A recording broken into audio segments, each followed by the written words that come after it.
pada pembelajaran kali ini kita akan membahas tentang hubungan manusia dan agama. Oke.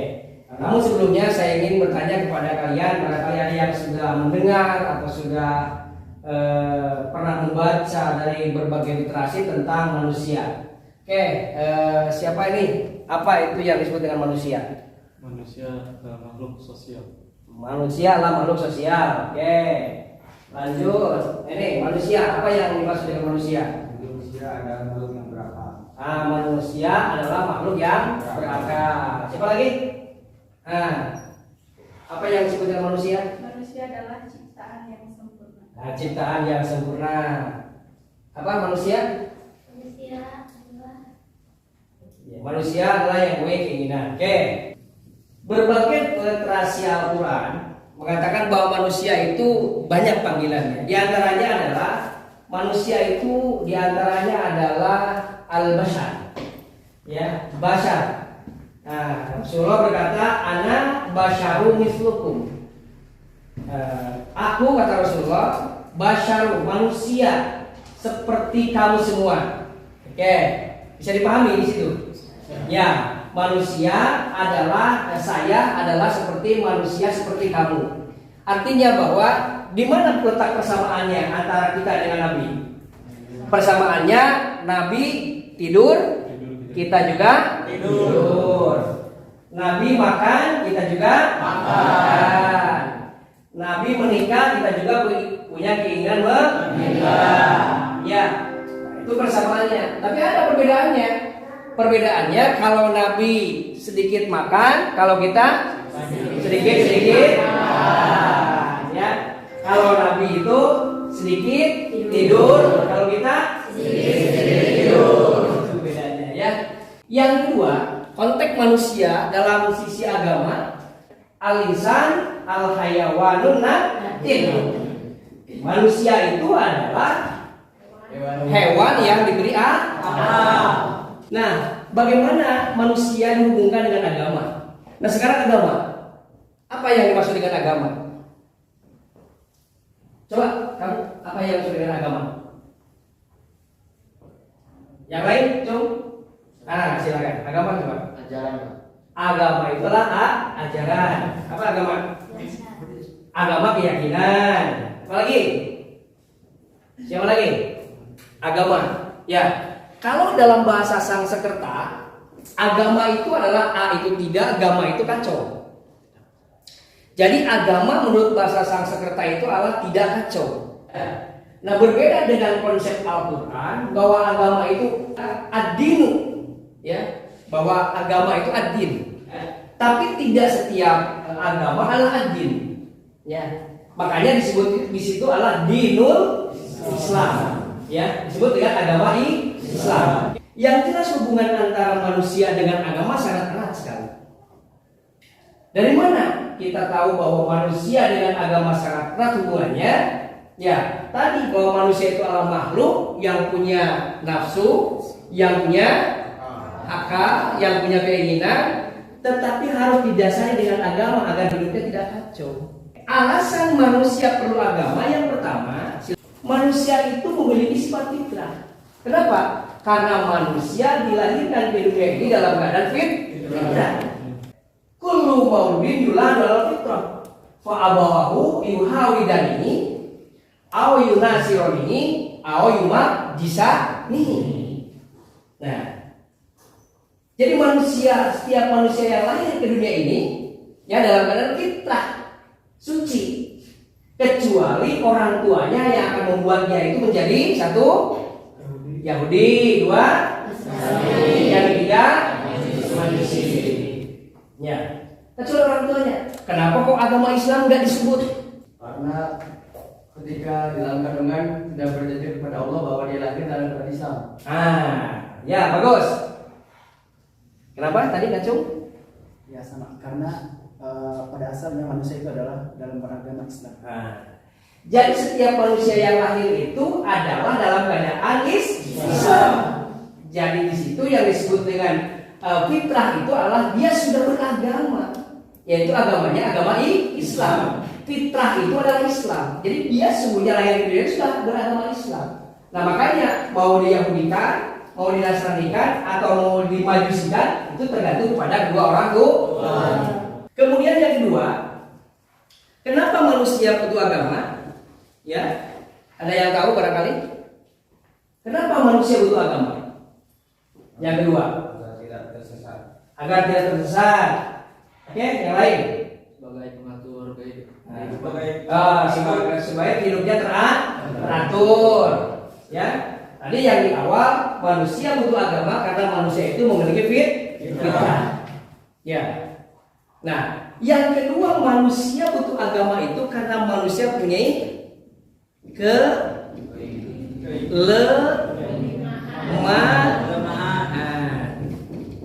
Nah, apa kelemahan manusia? Hawa nafsu. Ya, seperti tadi bahwa manusia itu juga sebagai hayawan natik. Ya, manusia itu diberi hawa nafsu. Ya. Sesuai dengan ayat Al-Qur'an, wa alhamaha fujuraha wa taqwaha. Jadi manusia itu potensi fujur dalam diri manusia sangat besar. Sangat luar biasa potensi fujur yang ada pada manusia itu. Ya. Makanya karena fujur yang terdapat pada manusia itu, dia perlu apa? Perlu apa? Perlu agama untuk menuju kepada kata fa'alhamaha fujuraha wa taqwaha. Tentunya itu memiliki atau memerlukan sebuah proses bagaimana kita menuju kepada ketakwaan. Maka agama mengantarkan kita kepada ketakwaan. Nah itu karena manusia punya kelemahan. Jadi kelemahan manusia itu hawa nafsu. Tadi, ya hawa nafsu. Inginnya manusia itu sesuatu yang buruk saja. Ya, datang ke sini aja belajar kira-kira ada yang terpaksa, ada yang ikhlas kan? Ya, berawal dari keterpaksaan, tapi karena biasa, akhirnya menjadi ikhlas. Nah, tetapi kita dengan agama menghantarkan kepada ketakwaan dengan proses pembiasaan. Jadi ada sebuah proses yang disebut dengan proses pembiasaan. Kalau dalam dunia pendidikan itu disebut dengan apa namanya? Pembiasaan. Ya. Sebab wallahu akhrajakum min butuni ummahatikum la ta'lamuna syai'an. Wallahu dan Allah akhrajakum mengeluarkan kamu semua min butuni ummahatikum dari perut ibu kamu semua la ta'lamuna syai'an. Tidak tahu apa-apa. Wa ja'alakum sam'a, tapi Allah berikan potensi yang disebut dengan telinga, wal absara dan penglihatan, wal afidah dan hati. La'allakum tashkurun. Nah, syukur itu bisa dapat dirasakan apabila kita menggunakan potensi telinga, menggunakan potensi mata, dan menggunakan potensi hati, baru kita akan bisa bersyukur. Itu adalah konsep sebagai manusia. Bisa paham sampai sini? Yang terakhir adalah kenapa kita butuh agama? Karena kita apa? Karena kita punya apa? Musuh. Adam turun ke dunia ini gara-gara setan. Kenapa setan tidak mau turun kepada Adam? Karena apa? Merasa lebih hebat, merasa lebih ganteng. Karena setan terbuat dari api, sedangkan manusia Adam terbuat dari tanah. Jadi apa yang membuat setan itu masuk neraka? Karena kesombongan. Ya. Jadi kalau manusia memiliki sifat sombong, berarti manusia sudah ber-CS dengan setan. Jadi jangan salah ketika manusia itu pintar, maka tidak menutup kemungkinan dengan kepintaran menjadi sombong. Dan menjadi sombong itu akan lama-lama menjadi temannya setan. Apalagi orang yang ganteng. Ada nggak orang yang jelek sombong? Ya ada juga, tapi tidak lebih banyak dari orang ganteng yang sombong. Nah sampai ayah sombong dengan anak mencoba sudah sombong dengan kegantengannya, sombong dengan kepintarannya, sombong dengan badannya gede. Nah itu semua akan membuat kita menjadi CS-nya atau temannya setan. Itu terkait dengan pentingnya manusia terhadap agama, karena kita yang pertama adalah fitrah. Yang kedua adalah kita memiliki kelemahan. yang disebut dengan fa'al hamaha fujuraha wa taqwa. Dan yang ketiga kita punya musuh yaitu setan. Ya, jangan jadikan setan itu menjadi CS kita. Nah, bagaimana kita menjauhi setan? Mudah untuk diucapkan tapi sangat sulit untuk dilaksanakan. Karena ketika kita sombong sedikit saja itu sudah menjadi CS setan. Oke, itu saja mungkin perkuliahan pada siang kali ini. Ada pertanyaan sebelum saya akhiri? Ada Pak. Silakan. Ya. Yang ini kan Pak, manusia itu kan butuh yang namanya agama. Ya. Untuk tadi untuk supaya hidup teratur, dan tidak kacau. Ya. Nah kan kita lihat realitanya itu Pak, tidak semua orang itu bisa dikatakan lurus. Nah, bagaimana sikap Bapak dalam menikahi hal itu? Oke. Kalau kita salah terus maka kita bukan setan. Kalau kita benar terus maka kita bukan malah kita. Orang yang baik itu adalah orang yang bukan dia tidak pernah salah, ya, dan bukan orang yang selalu benar. Tapi orang yang baik itu adalah orang yang begitu salah dan mengetahui kesalahannya, menyadari kesalahannya, lalu memperbaiki. Nah itulah yang disebut dengan fa'al hamaha fujuraha wa taqwa. Kenapa bisa ada orang tidak beragama? Nah, kenapa ada orang yang tidak beragama? Ya, pertanyaan yang bagus. Kenapa ada orang yang tidak beragama? Memang ada di dunia ini orang yang tidak beragama. Ada sepertinya ateis. Ya, ateis yang tidak mengakui adanya agama. Ya, orang itu punya pemikiran ketika orang tidak memiliki agama dan tidak menganut agama, karena agama itu dianggap memberatkan. Agama itu dianggap berat.